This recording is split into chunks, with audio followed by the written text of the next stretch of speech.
8 days into the world's longest four-wheel drive track, and after more than a handful of setbacks, it's in jeopardy. We've been pushing hard. It's late. But the canning steals time. Can't beat the canning. The more you push, the more shit happens. And it pushes back even harder. We're 3 days from our supply point at well 33. You might be wondering, why the rush? We're not pushing to well 33 just for fuel and supplies. We're pushing to meet someone. Someone whose story reaches further back into the desert than anything we've seen so far. But here's the catch. We've only got 2 days of food and supplies left, and we're running lower than expected on fuel. Fuel light's just gone on. Probably better than last time.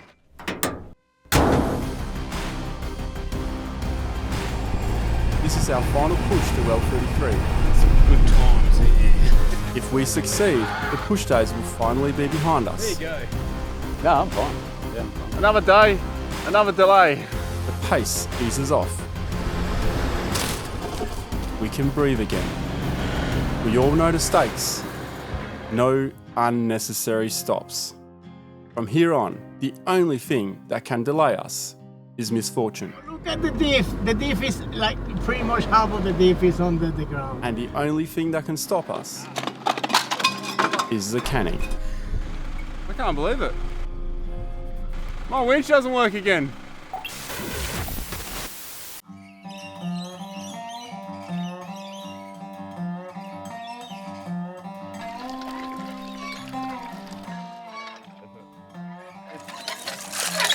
Day 9 on the canning.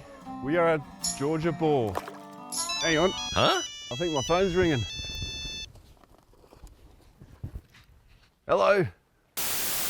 Georgia Ball. Not a well, a bore. This water is super clean, super tasty. Just need to clean the bucket a bit. The bucket's a little bit soapy. Been a while since I had my mouth washed out with soap. That just brings me back to my school days. So today, another push day. It's a 150 kilometers on the canning. We're expecting corrugations. Hard to understand you with all these corrugations. Judging by the lines on the map, it looks a bit more fast paced. This is a portion of the CSR that's used. So we'll just have to see what today brings. Both the troopies are out of water, so we'll do a big top up this morning. We'll sort out those water tanks in a moment. But right now, we're hungry. We're gonna have some breakfast, some Venezuelan dishes. Arepas. Should we make some bone stew? So how are we feeling about the distance that we covered last night? So we covered actually last night about 50, 60 k's. Something going on there. Drove pretty much until midnight. 5 to 12. We made it here today. I know. It's still Monday. How were the dunes? Oh man, it was great. You could see the lights of every car, like just going up and dropping like that. I really like it. We need to check our fuel situation this morning. Something we need to monitor closely as we push towards Coonawarra. This is where we're able to restock and refill. What? Just a little slower? No, that's right. We keep going. Whilst the crew makes the most of the bore water, The water is clear as, but Yeah, the water's clear. I'm brewing up some Grevillea tea. Not to drink. This is more for skin irritations. On day 6 along the canning, Oh, got heaps of those flowers here. we stopped and grabbed this Grevillea branch. So the only thing that's flowering out here at the moment. Having limited but enough knowledge, I know this could be used to treat dry skin, rashes. Also reduce inflammation. So we'll take some of this with us. I'll see if it's going to work on my hands because my hands are stuffed. I'm going to pull the leaves and these little flowers off here and pop them into the billy and ball it up. Are you for real? Yeah. What the hell is going on here? Okay, Look at that. that explains a lot. Did he bring that as a joke or what? Is he actually going to wear that? We'll stir it up for a bit, let it simmer, and apply it to the areas and see what sensations they're going to get from it. I wonder if Mr. Placebo is going to interfere. This may be a 24-hour report back to see what it actually does, you know? In the outback, everything's a tool. 2 bottles and no funnel? Improvise. Easy. 1 bottle becomes the funnel. And don't ditch it.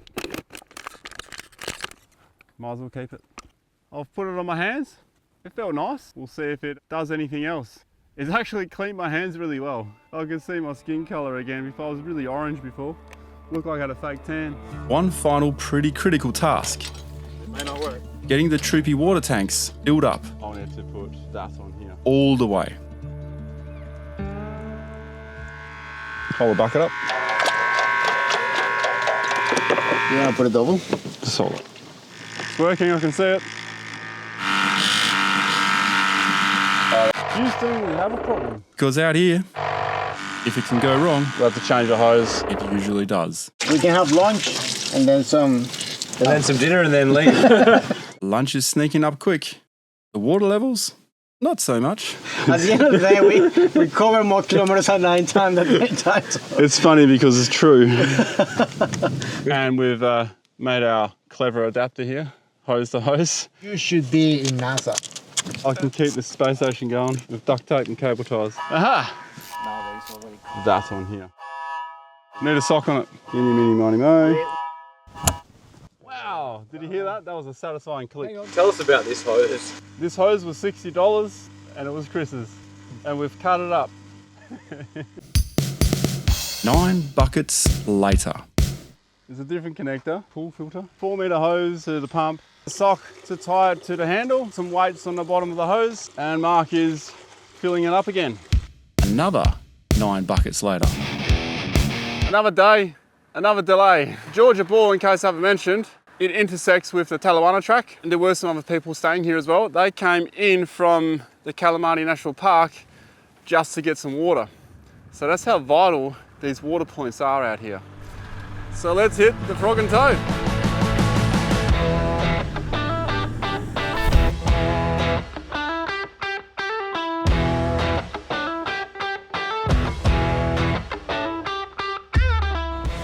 That view in front of us, it's like we're driving inside a picture.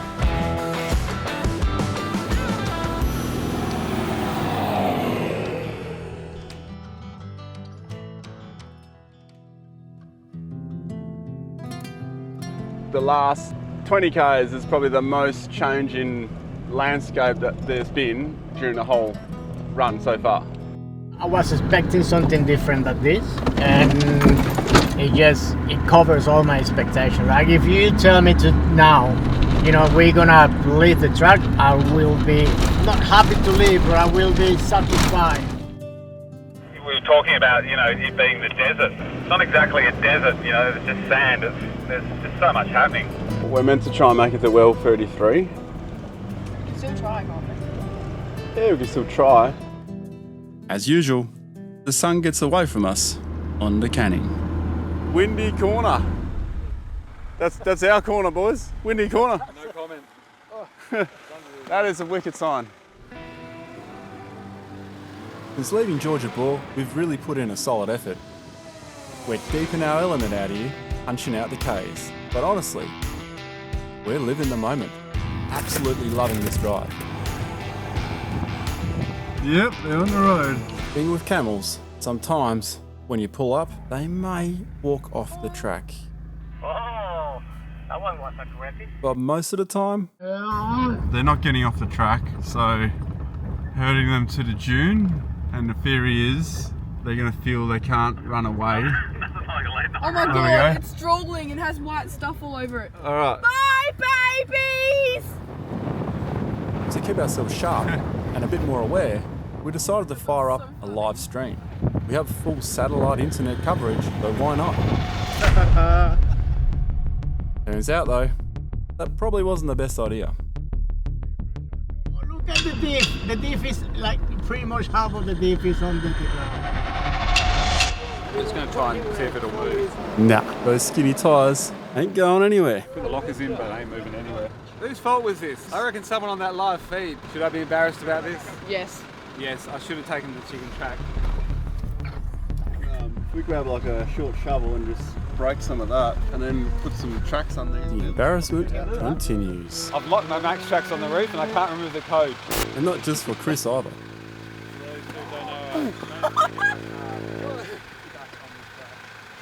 Chris, please tell me you caught that. It's Trip over the line. Anyway, let's move on with the recovery. Oh, it's cold. Cold in the Pilbara. I've just let the boys do it. There was too many at work there, so I just thought I'd sit in the car. It's a bit warmer anyway. Keep digging. Yep. Roddy's trying to loosen that middle island up where it pops up, so when my diff gets through, it'll just push that sand away. With the max trucks, the idea is just try to lift the diff, so that way you don't drag a lot of sand. Is this your first winch? Yeah.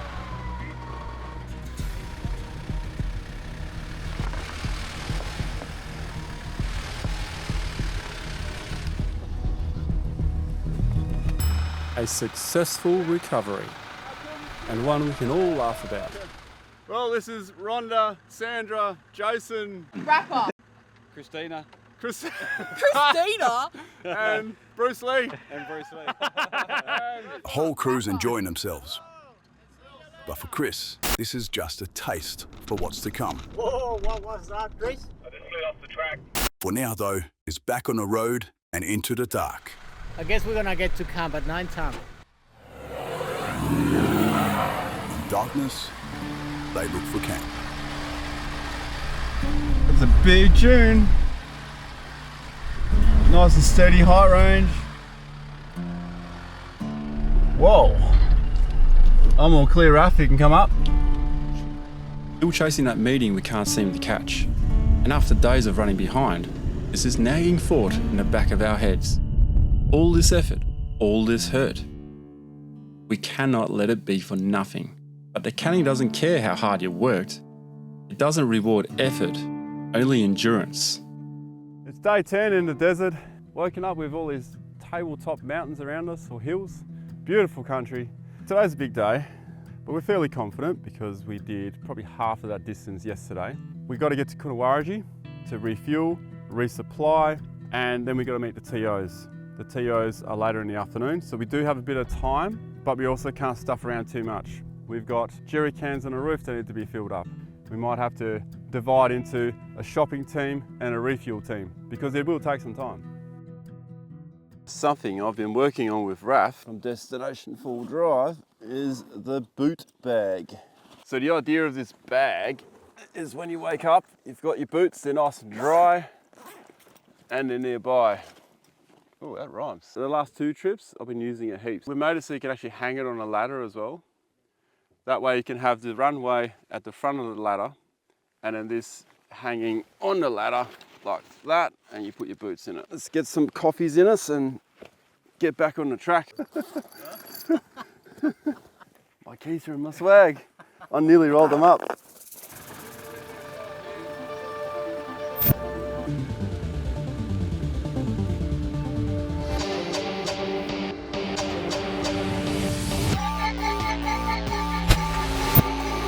Setting out for day 10, the conditions are as bad as ever.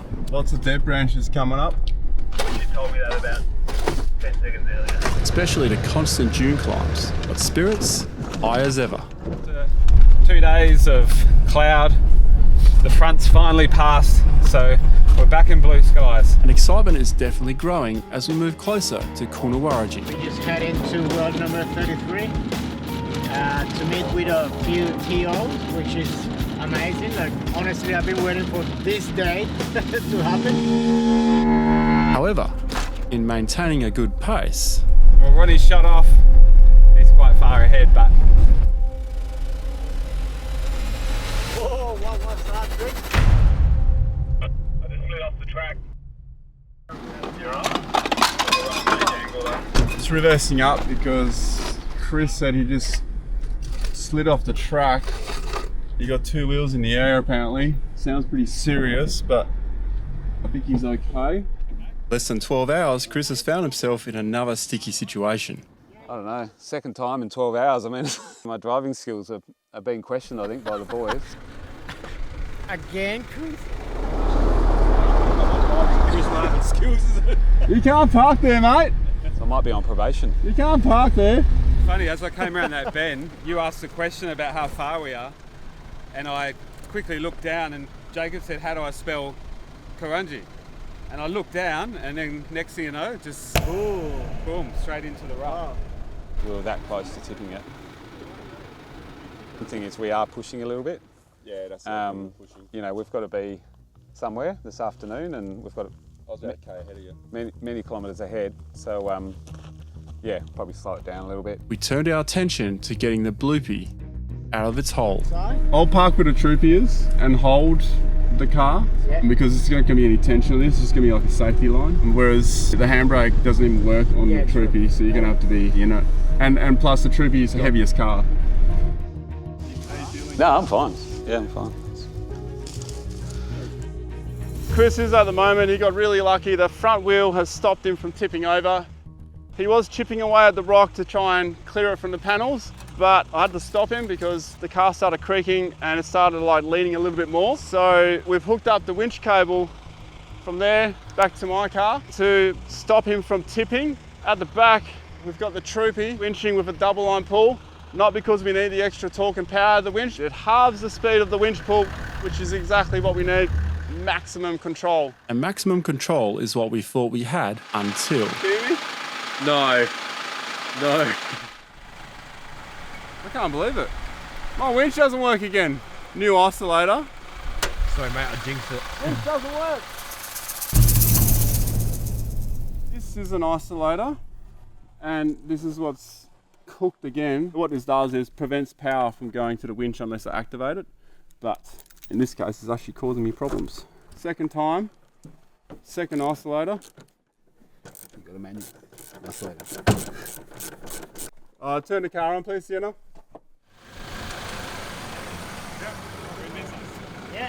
Yep, it's a oscillator. With the winch line ready and the winch actually working, we turn our attention to the recovery. So all your job is to keep your feet on that brake pedal and put it in neutral. This whole recovery relies on you. We're gonna try to make a bridge to keep the car as stable as we can while we're winching. Second time in 12 hours. I think the guys are thinking I'm a really bad driver. No, I just want to fill the hole. Maybe I am. Okay, we're moving now. Go slowly. Chris, start turning a little bit.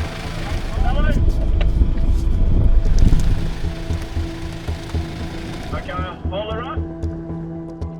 Set the wind cover breather. Let's have a look. I bet that feels better, eh?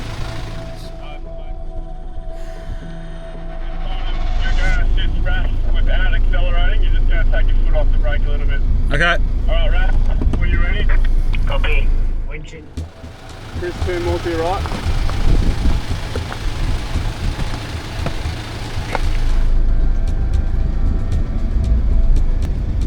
How's that looking, Ronny? It's looking bloody great, mate. You're pretty much in the clear. I just want to get you to keep going that way. Back it up, back it up. Alright, stop. Winching it out. Winching it out. Right, just park there if you want. Yeah? Mate. Thank you. Yeah, welcome. Cheers, do you reckon I would have got out if I was on my own? It would have been dicey. You got tracks on the roof. You would have had to put tracks down. You had to left the dirt and then just risk panel damage getting yourself out, because it's either that or it's doing a lot more damage. Wow. Had you been going another 5 or 10 k's faster, Mate, it would have been a nightmare. you probably would have tipped over. I went into it quite slowly actually. Yeah, it might have only tipped onto the side, which is obviously not ideal, but you probably would have ripped your wheel off, because that would have been wedged in the hole. Jammed it over. Yeah. You're lucky it didn't do any damage. Yeah, I can't believe it didn't do any damage. Given how the bloopy came to a rest, I'm not surprised we found bits of rock wedged in between the rim and the tyre. They're pretty deep. It's nothing that'll cause Chris too much grief, but it does remind us just how much pressure that wheel was under. It's definitely enough to warrant another inspection of the driveline. And by the looks of things, Chris got very lucky. It's definitely pushed that tyre in. But without unnecessarily stressing him about it, we'll be keeping a close eye on that wheel as we roll on. There you go. Did we actually get to the bottom of why this accident happened? I was just talking to Jacob and wasn't looking at the road, and just coming around this bend and I was looking at the navigation. I basically took my eyes off the road for a very split moment. Yeah, I just didn't see this washout on this left side. Looked at the map for like literally 2 seconds and I just slipped into it. It's as simple as that. So far, I'm counting 5 excuses. And once we finally get back on our way, It is actually pretty narrow there, man. I did not see that. We're doing everything we can to avoid another stop. You couldn't have gone any wider around that one.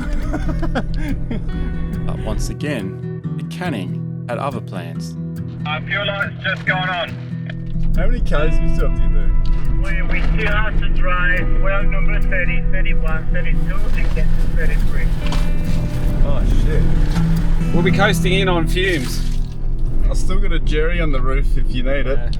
We'll be alright. It's only just gone on, so I'm sure there's 50, 60 Ks in there. Yeah, probably about 100 Ks if it's highway. Hey, we're only about 5 minutes away. Alright, okay. Jokes aside, something seems off with the bloopy. Having smaller tyres, I would have thought you would have had better fuel. To be drinking that much fuel compared to the rest of the convoy? Like 19.7 is really, really surprising. I mean, we have a V8 and my 76 is on bigger tyres. It's the last quarter of a tank. I don't know, it seems to go very quickly. Stopping is the last thing we want to do, but it's definitely worth it because this could cost us in the long run. Chris seems to be burning more than me overall. I've suggested we bang out his air filter because it could be the air filter. Sienna, can you turn the car off? Especially given what we discovered a couple of days ago, which is still fresh in our mind. I've noticed on the inside of the casing, a fair bit of dust is just sneaking in where the seal is. Yeah, that's not good, eh? But this time round, It's not too bad, actually. and even inside the airbox. Definitely better than last time. And that's thanks to that oil we rubbed onto the filter's rubber seal. Summary, I don't think it's solely the airbox that's causing the fuel. I think it's more to do with the dunes we're going over. It could be my lead foot. Could be a lead foot, actually. It could be your lead foot. I think it's the fact that we just That's the other thing. You don't want to be. It does show a lot, like, Oh, it's using a bit of fuel, Yeah. that weight. yep. I think whether I should put a few litres in. We've got about 60 Ks to go and I've got about 60 Ks in the tank. I'm pretty sure this section's a bit more of a straight run, so it might be okay. As soon as you feel a bit of a flutter, switch to the next tank. Yeah. And then when you have to switch to the next tank, then we're going to fill it in. Okay. Because last thing you want is you to starve everything, and then we got to pump that thing for ages. Because then the TOs will be sitting there without us there. Okay, We let's have go. to be there at 3. Let's go. No time to check my air filter then? No. Daily vehicle maintenance.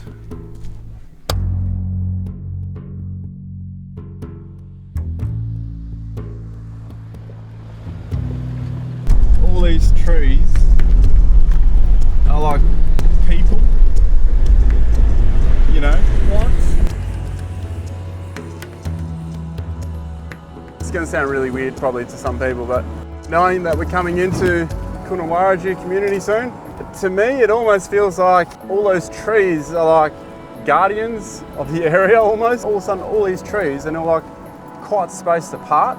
Before that there was nothing, and you could draw a line where that difference was. Yeah, just amazing landscape, just the way it changes. The sights, the smells. If you put down your window, you can smell the fart, Ronny's fart. All enjoyed while making good time to Coonawarra until So I just pulled up. We're going to have to drop in a jerry in Chris's troopy so we can keep going.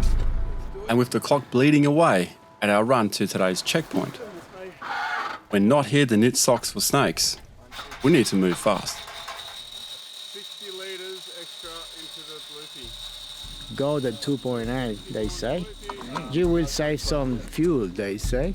And with handing Chris my last jerry can, that kind of leaves myself at risk. I estimate I'll be rolling in with whatever is left in reserve at the bottom of the tank.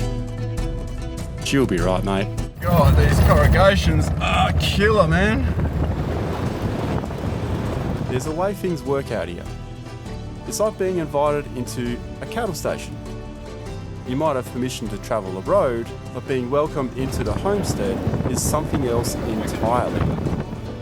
We're only 15 k's away from Coonawarra. It's been a rough drive, and I'm nearly done 1,030 k's. That's nearly 100 more than what I planned for. My vehicle was telling me I got 7 kilometres left, so our fuel planning, was flawed. That's amazing. Despite running dangerously low on fuel, my attention shifts towards the meeting with the KJ Ranger Group.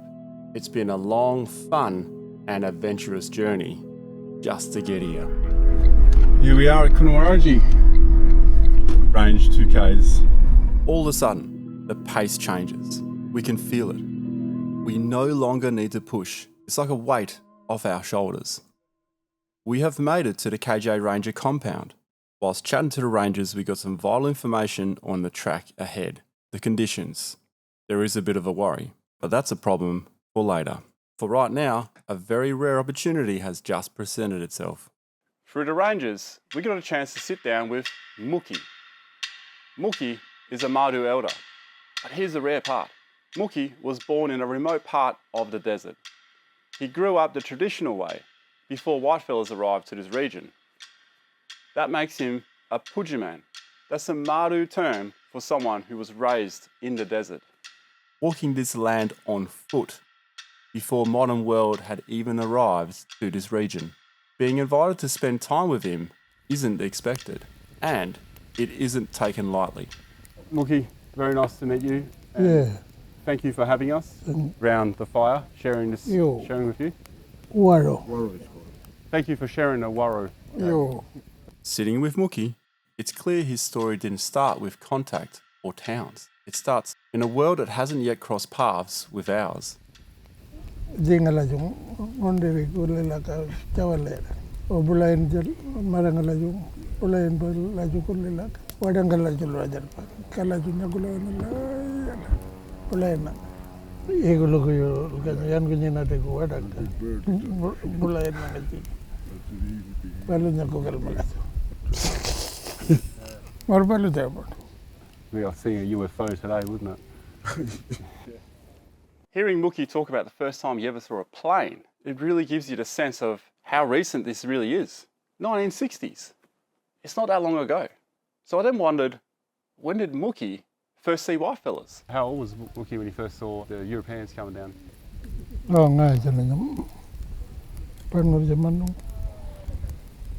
Palude. Malawan itu. This isn't exactly history from a book.